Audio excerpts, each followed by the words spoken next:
Assalamualaikum warahmatullahi wabarakatuh. Di sini saya akan menjelaskan lagi tentang VRP versi kedua, yaitu tentang VRP.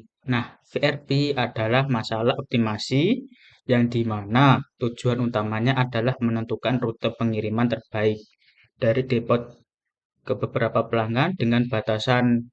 Contohnya misal ada waktu dan banyak kendaraan. Nah, ini adalah ada 3 truk memiliki kapasitas maksimum 100 barang. Nah, beberapa pelanggan dengan permintaan lokasi dan waktu. Nah, tujuan solusi ini adalah meminimalkan jarak atau waktu total perjalanan sambil memenuhi batasan kapasitas. Nah, di VRP versi kedua ini saya menggunakan metode kinetic algorithm, yaitu adalah metode optimasi yang berbasis evolusi yang meniru mekanisme seleksi alam, di mana solusi terbaik berkembang dari generasi ke generasi melalui proses seleksi, crossover, persilangan, dan mutasi. Nah, langkah-langkah metode ini yaitu satu, representasi kromosom, yaitu adalah urutan pelanggan yang harus dikunjungi oleh truk. Misalnya, yaitu truk melayani 8 pelanggan dari A sampai H. Satu solusi berbentuk seperti contohnya yaitu truk 1, depot ke titik A, titik C, titik D, dan kembali lagi ke depot. Nah, itu contohnya salah satunya. Nah, yang kedua yaitu langkahnya yaitu inisialisasi populasi, yaitu terdiri dari beberapa solusi yang dihasilkan secara acak. Contohnya itu masing-masing rute memiliki satu potensial untuk masalah VRP ini. Nah, yang ketiga yaitu evaluasi fitness, yaitu berdasarkan total jarak yang ditempuh oleh truk, yaitu pemenuhan batas kapasitas tidak boleh melebihi 100 barang per truk dan kepatuhan terhadap waktu pelanggan. Nah, yang keempat langkahnya yaitu seleksi, yaitu membentuk solusi baru. Proses ini dapat menggunakan metode seperti route wheel selection atau turnamen selection. Nah, yang kelima yaitu crossover atau persilangan. Crossover persilangan yaitu misalnya bagian dari rute truk induk 1 dan induk 2 disilangkan menghasilkan rute baru. Contohnya, jika induk 1 memiliki rute depot A ke C, ke D, dan kembali ke depot, dan induk kedua yaitu depot ke titik B, titik E, ke titik F, kan kembali lagi ke depot, maka anaknya mungkin mendapatkan kombinasi dari rute depot ke A, ke E, ke D, dan kembali lagi ke depot. Nah, langkah keenam yaitu mutasi. Yaitu mutasi biasanya itu bagian dari solusi diubah menjadi memperkenalkan variasi baru. Misalnya, urutan pelanggan dalam rute dapat diubah secara acak. Seperti contoh, misal depot ke C, ke A, ke D, dan kembali lagi ke depot. Menjadi depot ke A, ke C, ke D, dan kembali ke depot. Nah, yang ketujuh yaitu langkahnya yaitu iterasi dan konvergensi, yaitu proses seleksi crossover dan mutasi dilakukan berulang kali hingga mencapai batas iterasi tertentu atau sampai tidak ada peningkatan pada solusi. Nah, kelebihan dan kekurangan metode ini yaitu kelebihannya yaitu menemukan solusi mendekati optimal dengan cepat untuk masalah skala besar. Nah, kekurangannya di metode ini yaitu tidak memberikan solusi optimal, absolut, dan membutuhkan tuning parameter yang cukup. Nah, ini adalah hasil dari program menggunakan metode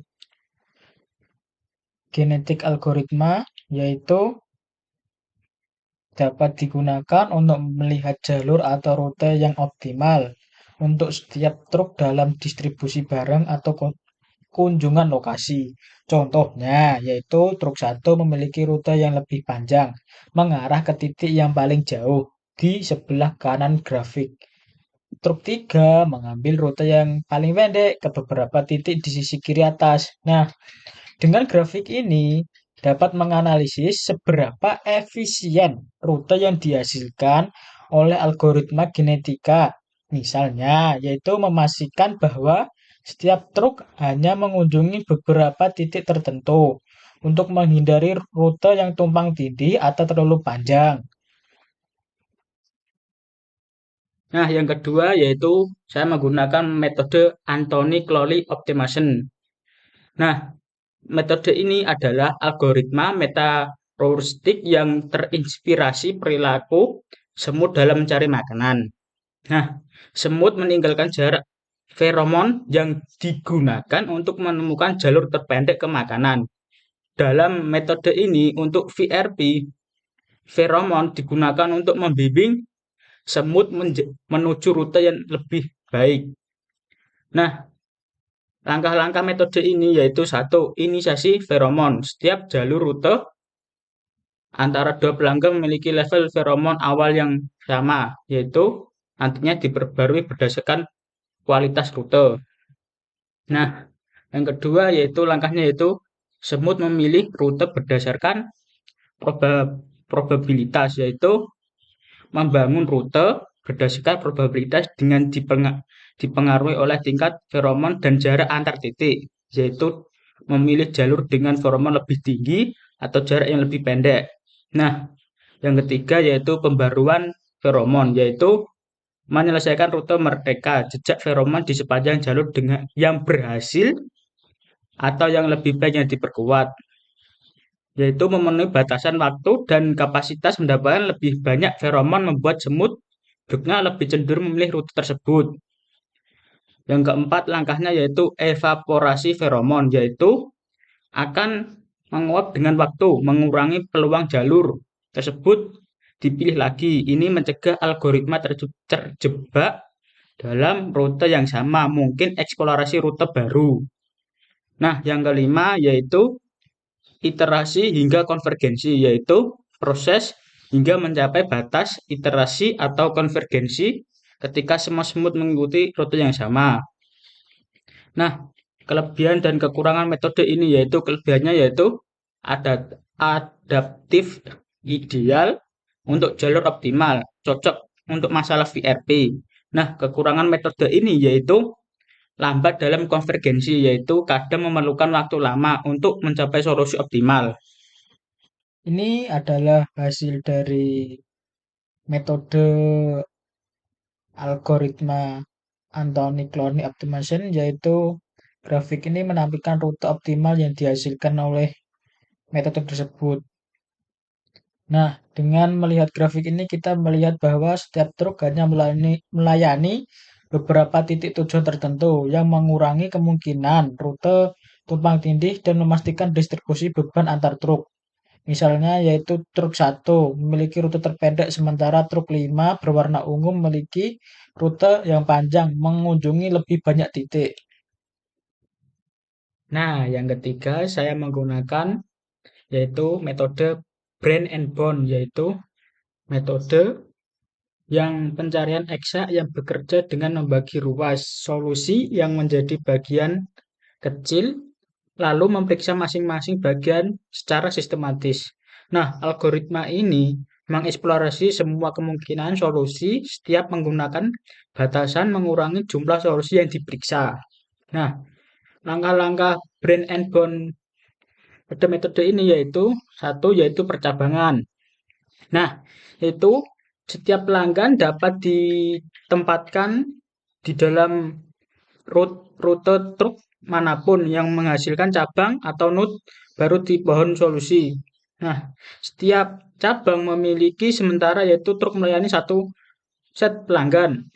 Nah, yang kedua langkahnya yaitu pengikatan atau bounding, yaitu menunjukkan estimasi jarak minimum yang memungkinkan jika solusi parsial ini diteruskan.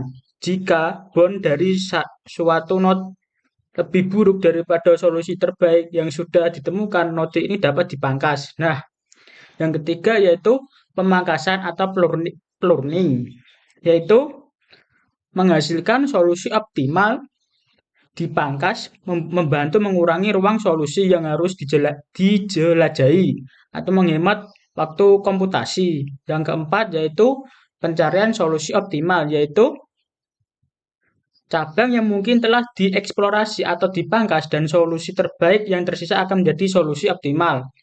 Nah, kelebihan dan kekurangan metode ini yaitu kelebihannya yaitu menjamin solusi optimal jika sumber daya komputasi cukup. Nah, kekurangan metode ini yaitu memakan waktu dan memori, terutama untuk masalah VRP dengan pelanggan banyak.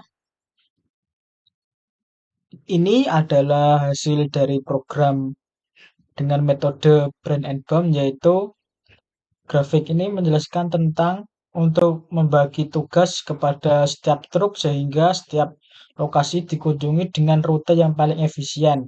Nah, kita bisa alokasi rute yang lebih efisien untuk masing-masing truk yang memungkinkan untuk distribusi beban dan waktu yang optimal. Dari ketiga metode tersebut memiliki cara yang unik dan kelebihan dan serta kekurangan masing-masing. Nah, kesimpulannya yaitu metode pertama yaitu genetik algoritma yaitu sangat fleksibel dan cepat, namun tidak selalu menemukan solusi optimal. Nah, kesimpulan yang kedua yaitu metode cloning optimization yaitu bagus untuk optimasi jalur dengan adaptasi yang baik, namun cenderung konvergen lambat. Nah, kesimpulan yang ketiga yaitu metode brain and bone yaitu menjamin solusi optimal, tetapi membutuhkan sumber daya komutasi yang besar. Nah, biasanya setiap metode dapat digunakan sesuai dengan kebutuhan dan keterbatasan masalah VRP, tergantung pada skala masalah dan kecepatan yang diinginkan untuk menemukan solusi. Nah, sekian video dari saya. Apabila saya ada salah kata, saya mohon maaf. Wassalamualaikum warahmatullahi wabarakatuh.